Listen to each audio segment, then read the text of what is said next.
বুদ্ধিযোগ দান করি যার দ্বারা তারা আমার কাছে ফিরে আসতে পারে। তো ভগবান বুদ্ধিযোগ দান করে যার দ্বারা আমার কাছে ভগবানের কাছে আমরা ফিরে যেতে পারি।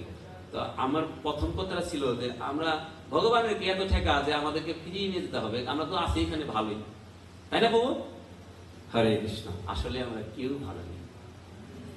যদিও আমরা কেউ কারোর সাথে কোনো বৈষ্ণবের সাথে বা কারোর সাথে দেখা সাক্ষাৎ হলে যদি আমাদের প্রশ্ন করে, প্রভুজি হরে কৃষ্ণ, প্রভুজি কেমন আছেন, বলি ভালোই আছে। হ্যাঁ, আসলে আমরা এই জগতে কেউ ভালো নেই, কিন্তু প্রকাশ করি আমরা ভালো আছি। ভগবান একজন পিতা এবং মাতা তার সন্তানকে যখন দেখে যে অনেক দুঃখী আছে, অনেক কষ্ট করতেছে, তখন পিতা মাতার, যারা এখানে পিতা মাতা হয়েছেন, পিতা হয়েছেন, তারা অবশ্যই বুঝেন তার সন্তান যখন নাকি বিন্দু মাত্র কষ্ট পায় তার হৃদয়ে কত বড় আঘাত লাগে। আমরা এই জড় জগতের পিতা, আমরা স্বার্থবাদী। আমরা যদি আমাদের সন্তানকে ভালোবাসি, আমাদের পিছনে একটা স্বার্থ আছে, পিছনে একটা অর্থ আছে। কিন্তু ভগবান যে আমাদেরকে ভালোবাসে তার পিছনে কোনো অর্থ নেই, কোনো স্বার্থ নেই। ভগবান, আমরা হচ্ছি ভগবানের সন্তান। আমরা কোনো কারণবশত এই জড় জগতে, এই মায়ার জগতে আবদ্ধ হয়েছি, কর্মবন্ধনে আবদ্ধ হয়েছি, কথা ঠিক আছে। কিন্তু ভগবান প্রতি মুহূর্তে চাচ্ছে আমার সন্তানটা যেন আমার কাছে আবার ফিরে আসে। যার দরুন কি করেন, ভগবান গ্রন্থ আকারে অবতীর্ণ হন, ভগবান নিজে স্বয়ং অবতীর্ণ হন এবং শিল প্রভুপাদের মতন সাধুদেরকে তিনি কি করেন, প্রেরণ করেন। যার কৃপা করে আমাদের এই সন্তানদেরকে আমার কাছে ফিরিয়ে দাও, ফিরিয়ে নিয়ে আসো। শিল প্রভুপাদের মতন সন্ন্যাসী সাধু ব্যক্তিরা। তো আমি সেই সুবাদে একটি কথা বলবো, আমাদের অনেক সিনিয়র বৈষ্ণব এখানে বসা আছেন, ওনাদের সামনে আমার কথাগুলি বলা ঠিক হয় না, কারণ ওনাদের কাছ থেকে আমি শিক্ষা করেছি, গ্রহণ করেছি এবং ওনাদের শ্রীচরণে আমার শত সহস্র ধন্যবাদ। যদি কোনো প্রকার ভুল ত্রুটি হয়ে যায়, অবশ্যই ত্রুটি হবে, ছোট ভাই হিসেবে যেন ক্ষমা করে দেন, আপনারাও আমাকে ক্ষমা করে দেবেন। ত্রুটি হলে ত্রুটিতে হবেই, বলায় কহায়। শিল প্রভুপাদ ভগবানের সেই আদেশ নিয়ে আমাদেরকে রক্ষা করার জন্য এই ধরাধামে এসেছেন। শিল প্রভুপাদ আমাদেরকে কৃপা করেছেন। শিল প্রভুপাদ এই গ্রন্থগুলি সংস্কৃত ভাষায় লেখা। আমরা বাঙালি, আর অনেকে অনেক ভাষা আছে। শিল প্রভুপাদ অনেকগুলি ভাষায় এই গ্রন্থটা ট্রান্সলেশন করেছেন এবং শিল প্রভুপাদ আমাদের জন্য আরেকটা কি জিনিস লিখেছে বিশেষ সুযোগ, সেটা হচ্ছে কি গীতার গান। অন্য কোনো ভাষায় ট্রান্সলেশন করার পরে গীতার গান নেই, গীতার গান নেই। কিন্তু শিল প্রভুপাদের এই বাংলা গীতাটার মধ্যে গীতার গান আছে। কারণ হচ্ছে কি, শিল প্রভুপাদ আমাদেরকে অত্যন্ত বেশি ভালোবাসে, যার জন্য তিনি কৃপা করে আমাদেরকে একটা অতিরিক্ত দিচ্ছেন, গান দিচ্ছেন। সেটা যেন আমরা যদি শ্লোকটা সংস্কৃত পড়ে নাও বুঝতে পারি, আমরা যেন এই গীতার গানটা পড়ে বা অনুবাদটা পড়ে সেটা হৃদয়ঙ্গম করতে পারি। হরে কৃষ্ণ। তো যে কথাটা আমি বলতে চেয়েছিলাম, বলতেছি যে পিতা মাতার সামনে যদি কোনো সন্তানের দুঃখ কষ্ট হয় তখন সে অনেক কষ্ট পায়। তদ্রূপ আমাদের পরম পিতা পরমেশ্বর ভগবান শ্রীকৃষ্ণ, তিনি দেখতেছেন যে এই জগতে আমার সন্তানেরা কি করছেন, অনেক দুঃখ কষ্ট করছেন। কেন আমাদের ভগবানের সন্তান আমরা? ভগবান নিজেই বলছেন যে মামি বংশ জীবলোকে জীব হতে শোনাতে না, যে এই সৃষ্টি জগতে যত প্রাণী আছে, শুধু মানুষই না, 84 লক্ষ জনিতে যত প্রাণী আছে সবাই আমার অংশ, ভগবানের অংশ। তার মানে কি আমরা ভগবানের সন্তান?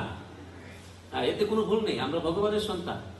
তো ভগবানের সন্তান, ভগবানের সামনে আমরা দুঃখ কষ্ট করতেছি, তার জন্য ভগবান কি করছেন, গ্রন্থরূপে অবতীর্ণ হয়েছেন, কখনো আবার সাধুদের প্রেরণ করেছেন। সাধুদের এই জগতে বুঝছেন, শিল প্রভুপাদ যদি বৃন্দাবনে একা বসে কৃষ্ণ বলরাম মন্দিরে একা বসে ভজন করতেন, শিল প্রভুপাদের অনেক কষ্ট হতো না।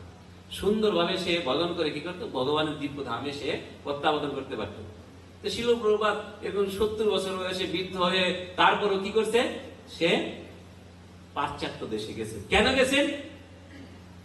আমার মতন অধম নির্বোধ যে যারা নাকি আছে তাদেরকে রক্ষা করার জন্য, তাদেরকে কৃপা করার জন্য শিল প্রভুপাদে জলদূত কি করে, জলদূতের মধ্যে যাত্রা করছে।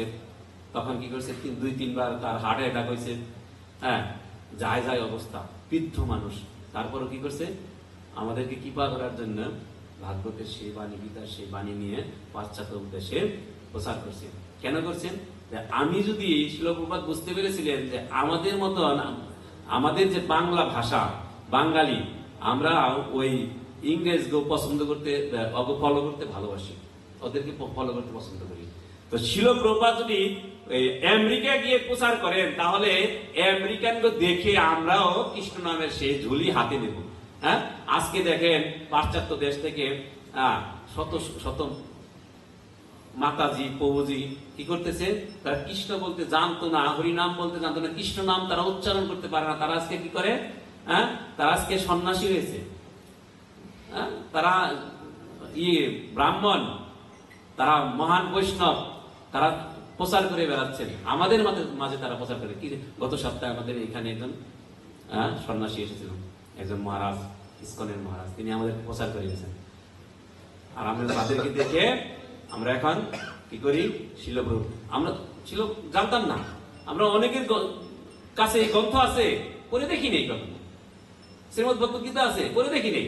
শিল প্রভুপাদ আমাদেরকে কৃপা করে এনে দিয়েছেন। তোমরা পড়ো, দেখো পাশ্চাত্য দেশের ইংরেজরা পড়তেছে, কৃষ্ণ নাম বলতে পারে না। আজও দেখেন চায়নায় আমাদের ইস্কনের ভক্তরা সারা বিশ্ব ভরে অক্লান্ত পরিশ্রম করে মানুষের মাঝে প্রচার করছে, ভক্তদেরকে, মানুষকে ভক্ত বানাচ্ছে, কৃষ্ণ নাম প্রচার করতেছে। শিল প্রভুপাদের কৃপা। চীন দেশে যারা নাকি ধর্ম বলতে কিছু বিশ্বাস করে না, গড যে আছে তারা বিশ্বাস করে না,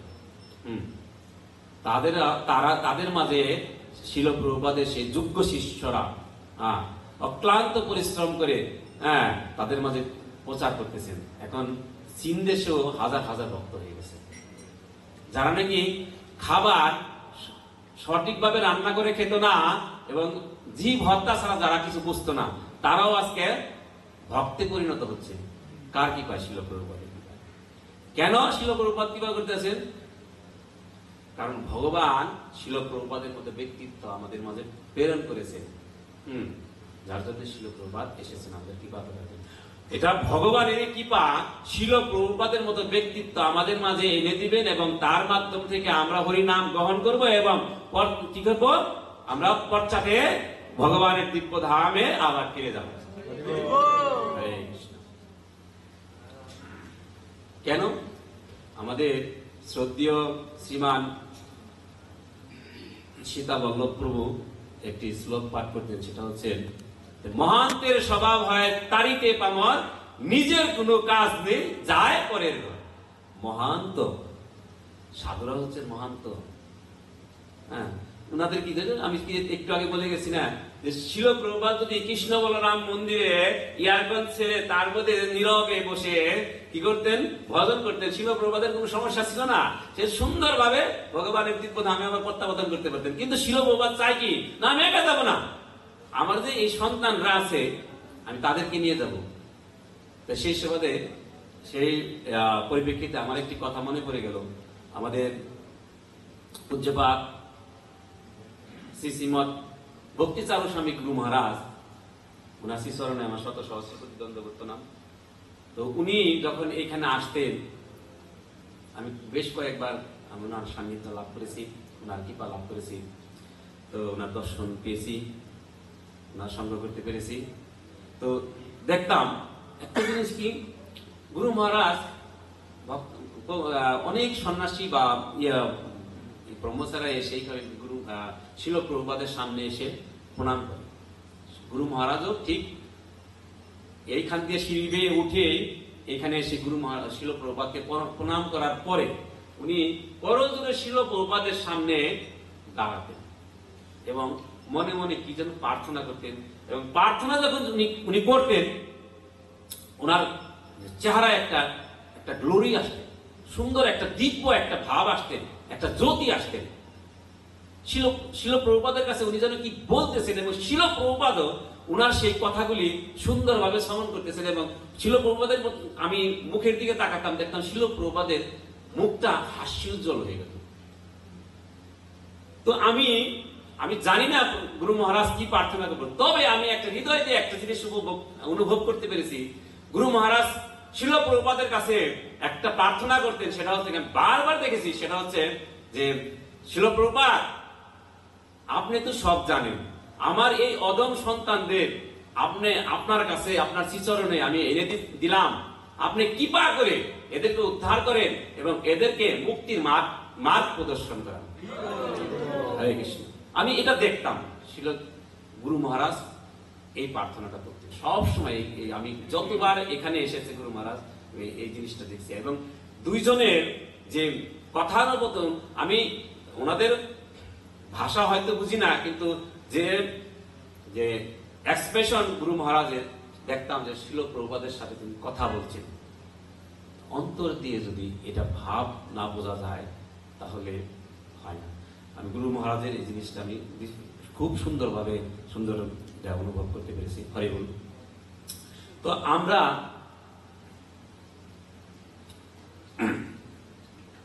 এই যে আমরা আজকে এখানে বসেছি, শিল প্রভুপাদের কৃপায় গ্রন্থ অধ্যয়ন করতে পেরেছি। আমাদের অনেক বৈষ্ণবরা, অনেক ঊর্ধ্বমানের বৈষ্ণব, আমাদের প্রভু প্রভু, তারপর অনেক আরো আছে, নাম বলবো না কাউকে, তারা আমাদের সামনে বসে আছেন। ওনাদের কাছ থেকে আমরা অনেক কিছু শ্রবণ করেছি, অনেক শিক্ষা লাভ করেছি। তো ওনারা যেভাবে আমাদেরকে নির্দেশ করেন, আমাদের উচিত ওনাদের নির্দেশগুলি পালন করা। সেদিন আমাদের মহাপ্রকাশ প্রভু নাম হট্টে বলেছিলেন যে, আয়রে গোপাল যায়রে গোপাল, গেলে আর আইলে কোনো লাভ হবে না।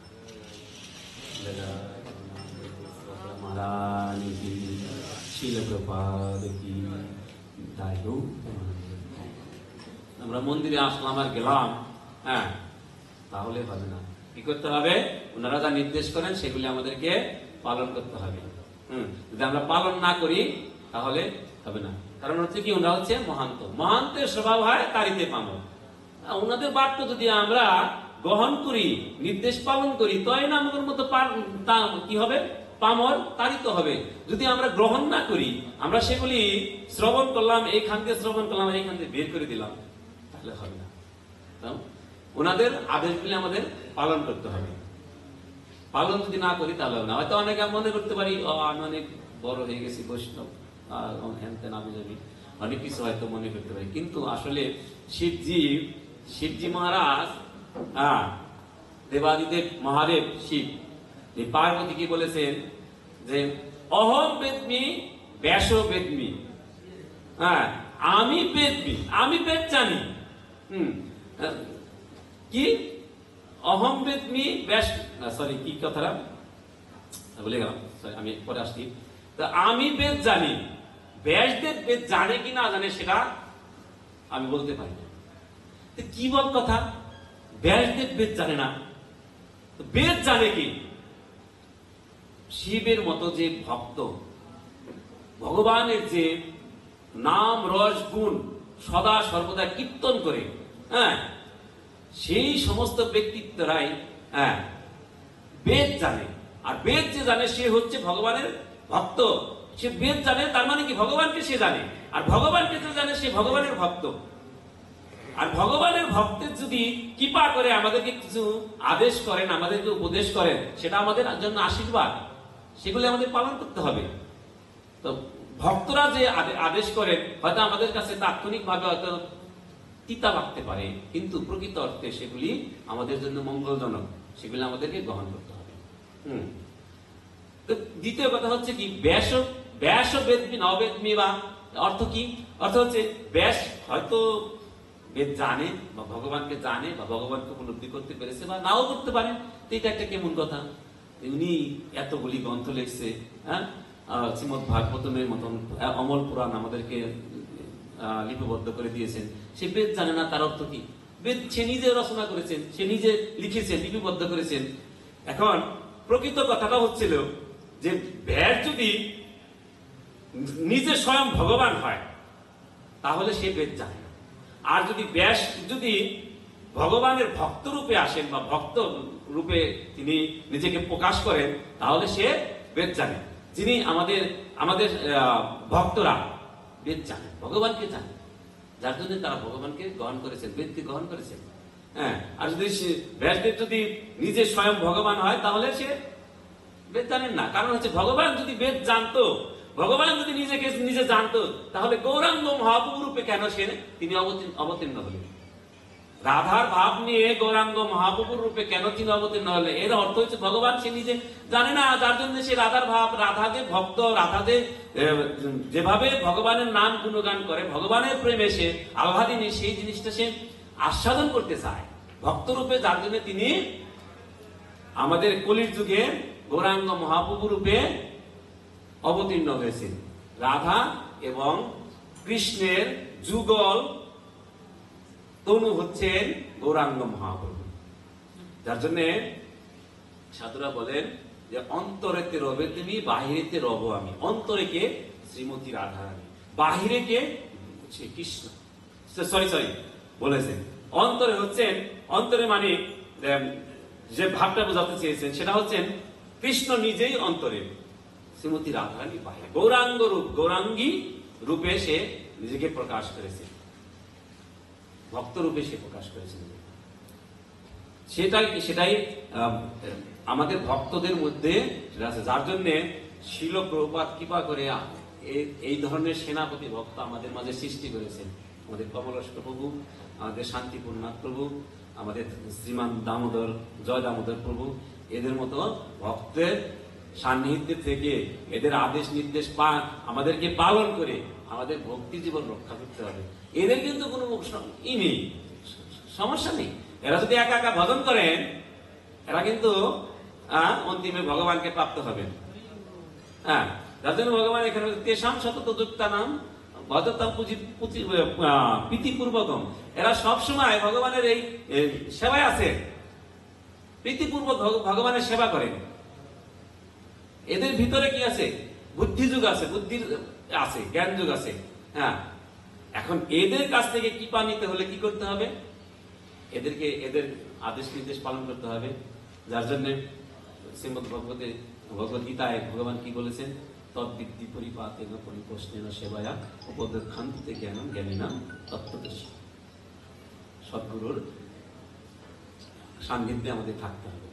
তা সদ্গুরুর যে প্রতিনিধি, এদের সান্নিধ্যে আমাদের থাকতে হবে। আমরা প্রথম এদের কাছে, তারপরে তো আমি এই শ্লোকটা যদিও উদ্দেশ্য অন্যরকম, কিন্তু আমি যে কথাগুলি বলার জন্য এই শাসনের পরিবেশন করেছি, কারণ আমার ভিতরে কোনো বেদ জ্ঞান বা দিব্য জ্ঞান কোনো কিছুই নেই। যা কিছু বলার শিল প্রভুপাদের কৃপা, আপনাদের মতো মহান বৈষ্ণবদের কৃপা। তো আমি বলতে চাচ্ছি যে আমরা যে মন্দিরে আসি, আমরা যে ভগবানের সেবা করি, নাম হতে যাই, আমাদের যে প্রভুরা আছেন, সিনিয়ররা আছেন, এরা আমাদের মঙ্গল কামনা করে, যার জন্য এরা আমাদের আদেশ উপদেশ করে। হ্যাঁ, এখন আমি যদি বলি শান্তিপূর্ণনাথ প্রভু আপনার চেয়ে আমার চেয়ে খারাপ আছে নাকি? অনেক ভালো আছে না? প্রভু আমার চেয়ে খারাপ আছে? অনেক ভালো আছে। তারপরও কেন এই মন্দিরে এসে আসো? তোমরা মন্দিরে আসো, ষোলমালা জপ করো, মালা জপ করো। আপনার গলায় তুলসী মালা নাই কেন? হ্যাঁ, আপনি মালা পরেন, আপনি কৃষ্ণ নাম করেন, আপনি মন্দিরে যাইয়েন, দেখা হলে হরে কৃষ্ণ প্রভু আপনাকে গত সপ্তাহে মন্দিরে দেখলাম। এগুলো বলার উদ্দেশ্য কি? এদি আমাদেরকে কৃপা করতেছে। যদিও আমাদের কাছে আমাদের কানে শুনতে খারাপ লাগতে পারে তাৎক্ষণিক, কিন্তু প্রকৃত অর্থে ওনারা আমাদেরকে কৃপা করতেছে। যদি এই কৃপা আমরা গ্রহণ না করি তাহলে আমরা তো অনেক সময় বলি, প্রভু আমাকে একটু কৃপা করবেন প্রভু। কৃপা কিভাবে করবো? আর কিভাবে কৃপা করবো? এরা তো সবসময় আমাদের কৃপা করেই আসছেন, কিন্তু আমরা তো সেগুলি গ্রহণ করতে রাজি না। আমাদের সেগুলি গ্রহণ করতে হবে। আমি দেখতেছি অনেক নতুন ভক্ত আছে, যার জন্য এগুলি আমার বলা আর কি আমি বলতেছি।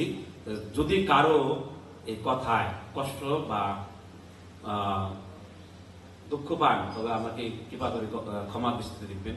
এগুলি আমাদের জানতে হবে, এগুলি আমাদের শিখতে হবে, এগুলি আমাদের স্মরণ করতে হবে, এদেরকে ফলো করতে হবে, তাহলে আমরা কি করতে পারবো, ভক্তি মার্গে আগে যেতে পারবো। হরে কৃষ্ণ। সময় শেষ করব। হরে কৃষ্ণ। তো যাই হোক, আমার সময়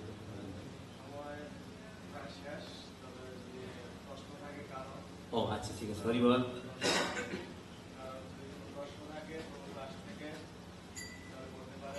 হরে কৃষ্ণ। যদি কারো এই শ্লোকের উপরে, এই আলোচনার উপরে কোনো প্রশ্ন থাকে তাহলে আপনারা করতে পারেন। আমি প্রশ্নের উত্তর দিতে পারবো না, আমার সিনিয়র জ্যেষ্ঠ ভাতারা আছে, আমি অনুরোধ করবো ওনাদেরকে ওরা যেন আপনাদের প্রশ্নের উত্তরগুলি দেওয়ার চেষ্টা করে। হরে কৃষ্ণ। কারো কোনো প্রশ্ন আছে? হরি বল।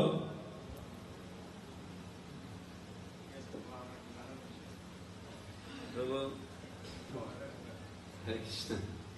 আচ্ছা ঠিক আছে, আপনি বলেন, আমরাও জানি।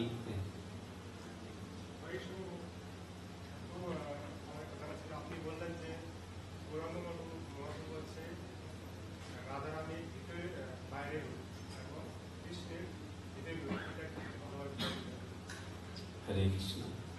আসলে অনেক গুরুত্বপূর্ণ কথা, এই বিষয়ে আমি কখনো আলোচনা করতে চাই না, তারপর কথাটা চলে আসছে বিধায় আমি বলছি। আমি এই বিষয়টা একটু শান্তিপূর্ণ একটু কৃপা করে একটু আলোচনা করেন। হ্যাঁ, আসবে না? প্রভু যদি একটু কৃপা করে এদিকে আসতেন।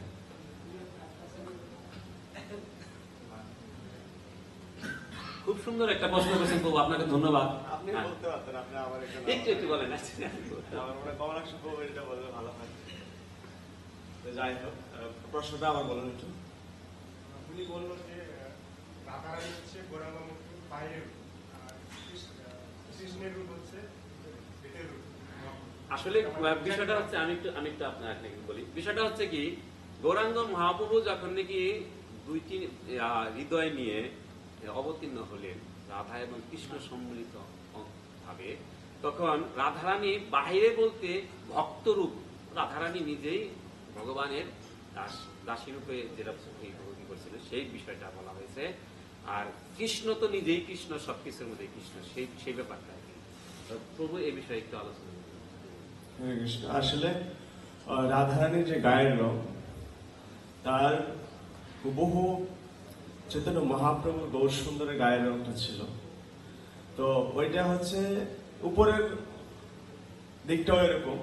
তো গৌরাঙ্গ মহাপ্রভু যদিও কৃষ্ণের অবতার, তো সেই দিক দিয়ে দেখা যায় আমরা জানি যে কৃষ্ণ, কিন্তু শাস্ত্রে কি বলছে, কৃষ্ণ বর্ণং তৃষা কৃষ্ণ সঙ্গ পাঙ্গস্র পার্শ্বদ। যদিও তিনি কৃষ্ণ, তবুও তার গায়ের রং হচ্ছে অকৃষ্ণ। তার গায়ের রংটা কি? অকৃষ্ণ, কিন্তু তার ভিতরের ভাবটা কি? কৃষ্ণ। যখন তিনি রাধার ভাবে ভাবিত হন, তখন তিনি কোথায় গেলে পাবো কৃষ্ণ, কোথায় কৃষ্ণ, এই ভাব নিয়ে তিনি বিচরণ করে বেড়ান। ঠিক আছে? হরে কৃষ্ণ। খুব সুন্দর, খুব সুন্দর করেছেন। প্রভুর জন্য একটা জোরে হাত তালি।